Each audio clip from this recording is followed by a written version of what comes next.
নমস্কার সকলকে। স্রোতস্বিনী স্মৃতিকথায় তোমাদের সকলকে স্বাগত। আজ রামনবমী।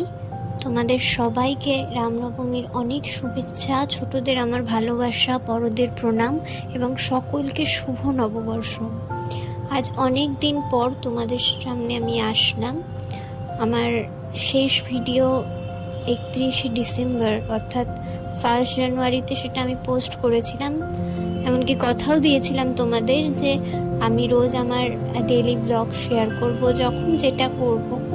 বাট কিছু কিছু ক্ষেত্রে আমাদের এটাই হয় যে শারীরিক মানসিক সব দিক থেকে আমরা দুর্বল হয়ে পড়ি। যতই উঠে দাঁড়ানোর চেষ্টা করি না কেন, কিছুতেই সেটা আর হয়ে ওঠে না।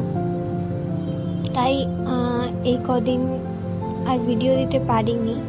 তো আজ অনেক দিন পর আবার একটা